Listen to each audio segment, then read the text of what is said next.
And Brax is just literally fucking awesome. Swag has had like this level of almost like celebrity appeal. Brax is really good, but his play style is really unique. Not many people play like him. He can do everything. Even on Rankcast, it's really easy to play with him. He's a really good player. He's always playing the right way. You only get one actually. Swag on the other side. Oh, Swag with 3 frags. This is huge from Swag. Finally, he's back in action. They've like look at what's been taken away from them. Like it's the no pro career is even possible. No involvement in Counter-Strike on anything that involves Valve. And then Swag, obviously, fucking probably the best player in NA. It's just really unfortunate. It's such a shitty situation because it's like there's 2 sides to every story, obviously. You know what I mean? So For me, it's a little bit too harsh for what happened. For being the first time it ever happened. I understand the consequences, understand how hard it was and how serious. Braxton Swag Pierce was once one of North American Counter-Strike's fastest rising stars. Now, he's on the sidelines. But before he was permanently banned from Valve events, Swag was considered by some to be the next great NA player. What is this, man? This kid's a fucking amazing savant! Dude, this guy's fucking pre-fired angels that don't exist! And there were plenty of indications that it might happen. Born in North Carolina in 1996, Swag was 7 years old when he played Counter-Strike for the first time. Initially trying the game at his cousin's house, his obsession with the game was not immediate. Like so many players though, he was eventually sucked in by CS 1.6. In his early teens, he became a strong enough player to begin playing in ESEA, and would make his LAN debut with full gaming in Season 9 at the age of 15. They drove like 14 hours or whatever from North Carolina to support him, and it was his mom, his like aunt, and his older brother, and they had all came there. I was like, "You're Swag, right?" And I shook his hand, I shook everyone's hand in the thing, and I was like, "Hey, dude, I look forward to playing against you." And he was like literally tiny at this point. It was so awesome. He would move on to join Back-to-Back Gaming, where he would play with Sean Gares and eventually Semphis, competing in the ESEA Season 10 Invite LAN. Swag's early success was enough to attract attention on its own, but it was his signature style of play, which emphasized patience and lurking, that marked him as something truly special. I definitely had respect for him because I had watched him online. And normally when you watch the up-and-coming kids, they're very like hyper-aggressive and their aim and dexterity is just so amazing, right? But it wasn't only that, the kid was super patient and just like outplaying kids, and I was like, oh, he's actually like got patience. Swag was a little different. He was like kind of, he'd mess with me, jiggle peek me, wait, bait, do these little things unique to his teammates. We'd call him a little baiter, but he would always like seal the deal for his team.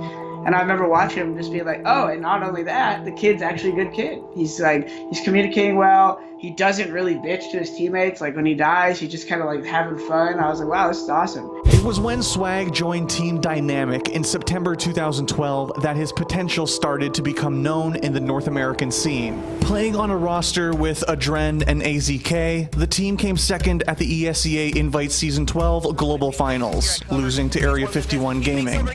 It's all up now to Swag. Can he save the day? Or will 51 win? No! 51 is your Invite champion here for the first CSGO Invite LAN for ESEA. But then, like, I'm pretty sure it wasn't after long till 1.6 was having a little decline, and there wasn't as many good players in North America. I was like, this kid's got to be on my team. There's no question about it. And we started playing on each other's team, and then I think we won the last couple, like, 1.6 LANs together. And then, of course, going into Go, he's just kind of a natural. It was also the competitive ESEA LAN debut of Counter-Strike Global Offensive after its release on August 21st, 2012. Swag continued his ascent through the competitive scene. Though they added nothing to the roster in November 2012, Team Dynamic broke up in late February 2013.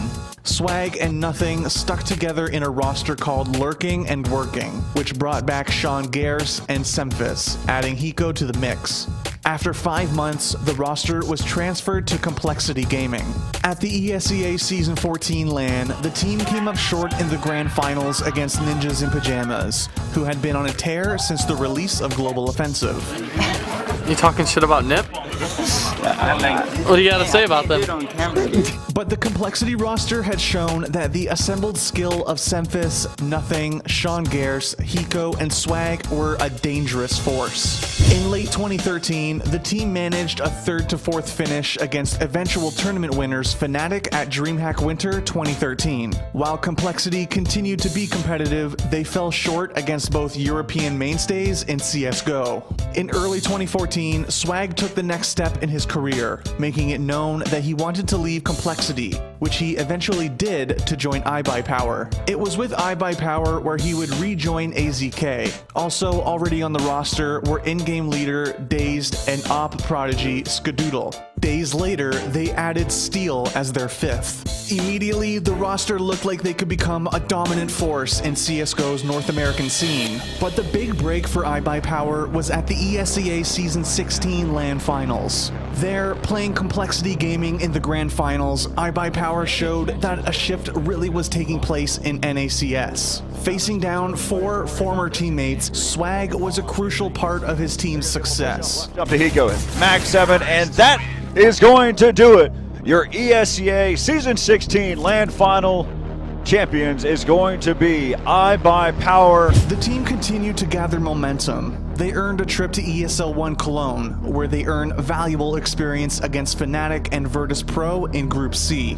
They demolished Cloud9 at the CSGO Season 5 Professional Finals 4-1 2 months later. Hiko with 5 HP. iBuyPower has won it 19-17 in overtime. They are grand final champions of the first ever CSGO LAN. And there's the team cams. You see them hugging it out. They are so happy about that. Publicly, everything seemed to be going well. They, and not Cloud9, made it out of the group stage at the Face It League Season 2 LAN Finals, taking a game from Fnatic in the Grand Finals. Falling like dominoes, and iBuyPower, they win that round in like 20 seconds. That was a full buy. Fnatic not able to even put the slightest of fights into that last round. In early January, the roster left iBuyPower and founded GX, Swag going along with them. Steel had already left the team and had been replaced by Hiko. Rumors swirled that the team would be picked up by none other than Evil Geniuses, who had left the Counter-Strike scene in early 2012. But the team had already made a fateful choice, one that would change the course of the players' careers, and perhaps North American Counter-Strike as a whole forever. It was August 20th, 2014, during CSGO Season 5, when the team lost a game against NetcodeGuides.com, a 16-4 trouncing on DE Season. Goes off, they know where he is now, makes a shot, and Tarek shuts it down. Netcode Guides beating iBuyPower on Season. Netcode Guides was a team that iBuyPower would normally have been expected to easily beat. While there were immediate concerns from fans that the game appeared to have been thrown, complaints that tend to surface whenever an upset happens, they initially appeared to be baseless. However, esports journalist Richard Lewis uncovered some evidence almost immediately that suggested that the match had been fixed. A conflict of interest between Dazed and Netcode Guides was exposed, and it was revealed that Dazed co-owned the group that owned Netcode Guides. Chat messages showed Shazam, then a content creator for that group, confirming the match had been fixed. He later offered a no comment. The story dropped off the map until January 2015, when Lewis published a follow-up report. It referenced a series of text messages sent by Derek Bourne telling his ex-girlfriend that not only had the match been fixed, he had placed bets for the iBuyPower roster on alternate accounts through former competitive player Duck Cud Fam. Once Lewis presented this and other evidence to CSGO Lounge, they confirmed the transactions on alternate accounts had been placed by Fam. What is he doing? Why did he hesitate so much? Shazam also confirmed to Lewis that the match fixing had taken place. 11 days later, Valve issued the notorious Integrity and Fair Play blog post that banned Fam, Bourne, Netcode Guides founder Casey Foster, along with Dazed, Swag, AZK, and Steel from official Valve events. Skadoodle was the only member of the roster to not be banned. Given that Valve had access to the information about the skins being transferred, it is presumed he did not benefit, something Steel confirmed in a statement after the bans were announced. In the end, 4 promising players lost their entire careers that day, all for a handful of skins, the exact amount of which is in dispute, but which DaZe claimed was around $700 per player. People's careers have just been ended today by Volvo. Gaben has come down and struck multiple people with the vac hammer. Swag joined Cloud9 as an analyst and streamer. He could not compete at Valve-sponsored events, and whether or not tournament organizers would let him compete at third-party tournaments was sometimes unclear. Nearly a year later, Valve issued a statement that clarified the bans. Our decision was to ban these players indefinitely from involvement in Valve-sponsored events. To clarify, the bans for these players are permanent, and players proven to have taken part in match fixing will be permanently banned. During the ban, Swag continued to stream, and as so often happens, his legend only grew. The mystique of the banned player is a recurring theme in esports, but nowhere is this felt so strongly as with Swag, who has arguably not yet even hit his prime. You're fucking nuts, dude. Holy shit. Swag and his teammates did eventually receive some good news. Both ESL and DreamHack confirmed that they will allow the ex-iBuyPower members to compete at their events, provided they are not Valve-sponsored. While Swag has played in online leagues like ESEA during his ban, he also played for Cloud9 at the CSGO Summit, where he again showed that the once-upon-a-time NACS prodigy has still got it.